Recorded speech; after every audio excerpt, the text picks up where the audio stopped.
بسم اللہ الرحمن الرحیم۔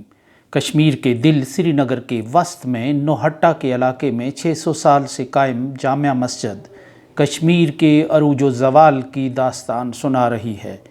کشمیر کے مسلم سلاطین کے دور کی تعمیر کردہ مسجد نے جہاں سلطان زین العابدین اور سلطان شہاب الدین کے گریٹر کشمیر کا عروج دیکھا، وہیں مغل، افغان، سکھ اور ڈوگرا ادوار کی ذلت آمیزی کے مظاہرے بھی دیکھے۔ آج کشمیر پر خطرات اور خوف کے بادل منڈلا رہے ہیں، تو یہ کبھی تالہ بندیوں تو کبھی خاردار تاروں اور فوجی پہروں کے پیچھے چھپ جاتی ہے۔ بلا شبہ یہ مسلم کشمیر کی سب سے مضبوط اور توانا علامت اور یادگار ہے۔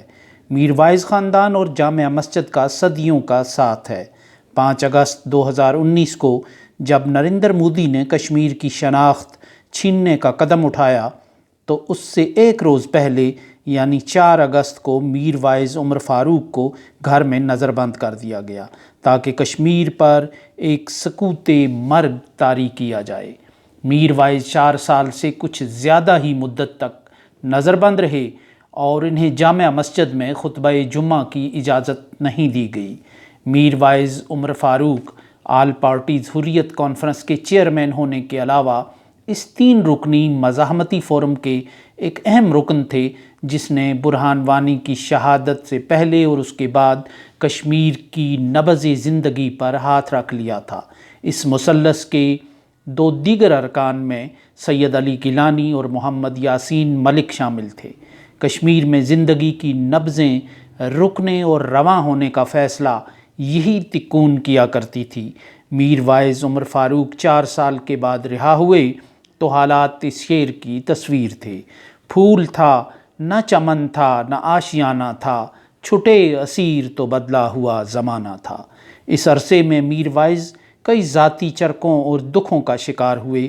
ان کی نانی اور چچا کا انتقال ہوا، مگر انہیں ان جنازوں میں شرکت کی اجازت نہ ملی۔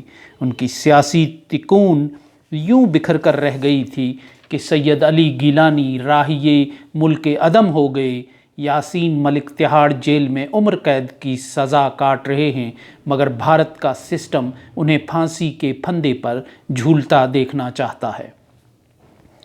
کشمیر میں انسانی قبرستانوں کے ساتھ ساتھ کئی اور طرح کے قبرستان بن چکے ہیں۔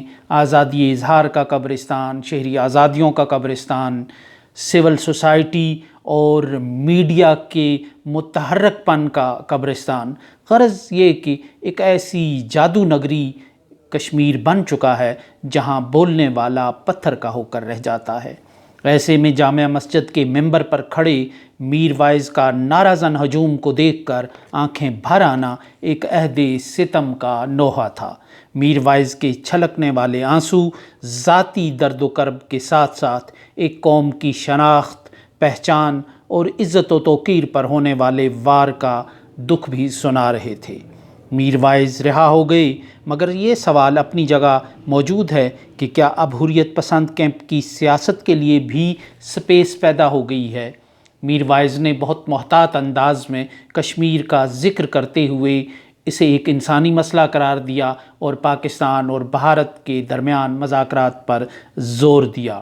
انہوں نے یوکرین کی جنگ کے موقع پر نریندر مودی کے ایک جملے کا حوالہ دیتے ہوئے کہ اب جنگوں کا زمانہ گزر گیا ہے، ایک شاخ زیتون اس طرف بھی اچھال دی ہے۔ اب دیکھنا یہ ہے کہ یہ جملہ مجموعی طور پر کشمیریوں کے لیے کسی نرمی اور راحت کا پیغام لے کر آتا ہے کہ نہیں۔ بھارت اس وقت خالستانی رہنما کے قتل کے بعد بین الاقوامی طور پر دباؤ کا شکار ہو رہا ہے، اور میر وائز کی رہائی اس دباؤ کو ایک محاذ پر کم کرنے کی بر وقت چال ہے۔ اب دنیا کشمیر کو امید افزا نظروں سے دیکھتی چلی جائے گی۔ خود کشمیر کے لوگ اور پاکستان بھی اس کو ایک اہم ڈیولپمنٹ سمجھتے ہوئے مزید جو ایک امید لگا کر بیٹھا رہے گا کہ اب اس کے بعد کون سا مثبت سٹیپ اٹھتا ہے، مثبت قدم کوئی اٹھتا ہے یا نہیں، لیکن بہرحال یہ توجہ کا ایک رخ جو ہے، امید کا ایک رخ جو ہے، وہ اس جانب موڑ دیا گیا ہے۔ ایسا نہیں کہ کشمیر میں حالات ٹھیک ہو گئے ہیں اور سب اچھا ہو گیا ہے، اور جس کے بعد میر وائز کی رہائی اور ان کی ضروری ہو گئی تھی یا ان کی اسیری بے معنی اور بے مقصد ہو گئی تھی۔ ابھی چند دن پہلے ہی کوکرناگ کے علاقے میں اور کئی دوسرے کشمیر کے علاقوں میں بڑے خونریز جھڑپیں ہو چکی ہیں، اور جو اس بات کی نفی کر رہی ہیں کہ کشمیر میں سب اچھا ہے۔ لیکن اس کے باوجود میر وائز کی اس موقع پر رہائی، جہاں کینیڈا میں ہونے والی کارروائی اور اس کے بعد پیدا ہونے والی کشیدگی اور دباؤ کا کشمیر میں، یعنی خالصتان کے مقام پر پڑنے والے دباؤ کو کشمیر کے مقام پر ریلیز کرنے کا ایک بہانہ ہے، ایک انداز ہے، وہیں یہ ایک ایسے نادیدہ دباؤ کی کہانی بھی سنا رہی ہے کہ جو بہرحال کہیں نہ کہیں اپنا رنگ دکھا رہا ہے۔